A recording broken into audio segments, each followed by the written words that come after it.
Bonjour, donc je vous propose aujourd'hui une petite vidéo sur les problèmes d'optimisation. Donc qu'est-ce qu'un problème d'optimisation? C'est un problème qui consiste à déterminer la valeur d'une variable indépendante, qu'on note souvent x, qui rend une variable dépendante de x, donc que l'on note en général f de x, maximale ou minimale. Ce sont des problèmes que vous avez déjà fait l'année passée, en quatrième, dans le cadre des fonctions du second degré.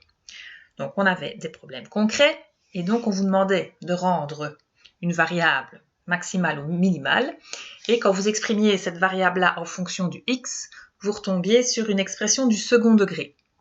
Et donc, quelle est la valeur qui rend ax carré plus bx plus c maximale ou minimale?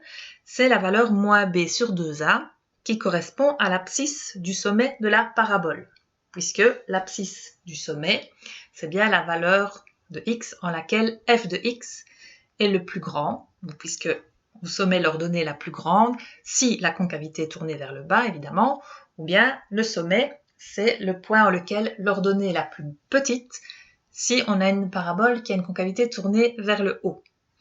Donc ici nous allons avoir le même genre de problème, sauf que les fonctions que nous rencontrerons ne seront pas spécialement du second degré.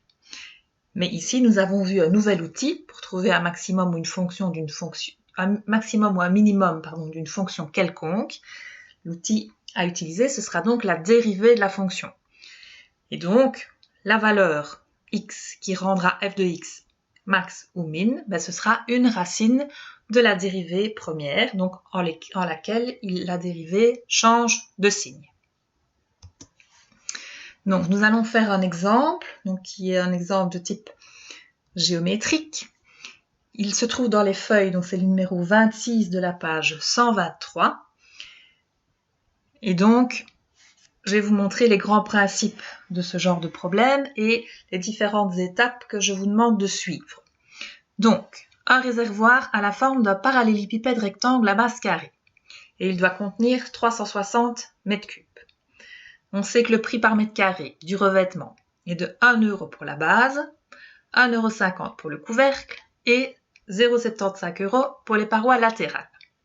Et donc, on nous demande quelle dimension faut-il donner au réservoir pour obtenir le coût le moins élevé.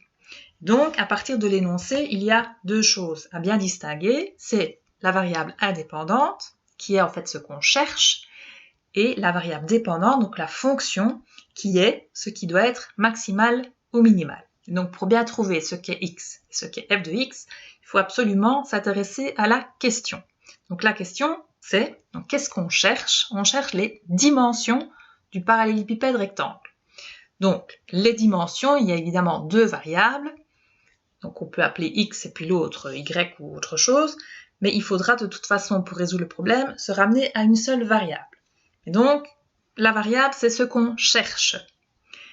Et donc, on doit trouver un coût le moins élevé. Donc, la fonction, c'est ce qui doit être maximal ou minimal. Donc, qu'est-ce que c'est? La fonction, c'est le coût, puisque qu'est-ce qui doit être minimal? Le coût. Donc voilà, on a identifié la variable ou les variables et on a identifié les fonctions. Donc, première étape de résolution du problème, c'est de mettre en évidence les données. Alors, lorsqu'on a affaire à un problème géométrique, ça vaut souvent la peine de représenter la situation. Donc voilà, on a un parallélépipède rectangle à base carrée. Et on sait que son volume, c'est 360 mètres cubes. Alors, on nous donne aussi les prix, donc pour la base, pour les parois latérales et pour le couvercle. Donc, les inconnues, que sont-elles? Il y en a deux, puisque la base est carrée. Ça veut dire qu'il y a une longueur pour les côtés de la base, donc x, et on a aussi une hauteur pour le parallélépipède, donc on peut appeler h. Donc, puisqu'on a affaire à un problème concret, on a des contraintes sur les variables, puisque ce sont des longueurs, ça doit être strictement positif. Et donc, la fonction, c'est la fonction coût. Et donc, ça m'intéresserait quand vous résolverez des exercices, que vous mettez bien en français ce que représente votre fonction. Donc, la fonction, c'est le coût, et donc, ça change en fonction de ce qu'on considère. Donc, il y a le coût de la base, il y a le coût du couvercle, et on additionne aussi le coût des parois. Et donc, une fois qu'on a identifié en français ce qu'était la fonction, on va l'exprimer en mathématiques en fonction des inconnus, donc des variables. Donc, la base, c'est un carré. Et donc, puisque ça coûte 1 euro par mètre carré, on aura 1 euro fois le nombre de mètres carrés, c'est-à-dire l'aire de la base. Donc, coût de la base, 1 fois x carré. Le coût du couvercle, même chose, c'est l'aire fois le prix au mètre carré. Donc, x carré fois 1,5 €. Et puis, le coût des parois, puisqu'il y a 4 parois qui sont chacune un rectangle, on va faire 4 fois l'aire d'un rectangle. Alors, quelle est la longueur du rectangle? C'est la hauteur du parallélépipède. La largeur du rectangle, ça correspond au côté du carré, donc c'est x. Donc, pour former les parois, on doit payer 4 fois x fois h fois le prix au mètre carré, c'est-à-dire 0,75. Et donc, comme on a deux variables, vous ne savez pas dériver des fonctions à deux variables, il faut faire en sorte de n'en avoir plus qu'une. Vous aurez toujours dans les données une information qui vous servira qui vous permettra d'exprimer une inconnue en fonction de l'autre. Donc, qu'est-ce qu'on a comme données qu'on n'a pas encore utilisées? On sait que le volume, c'est 360 mètres cubes. Donc, le volume d'un parallélépipède rectangle, c'est base fois hauteur. Donc, la base, c'est un carré, x carré, fois la hauteur fois h.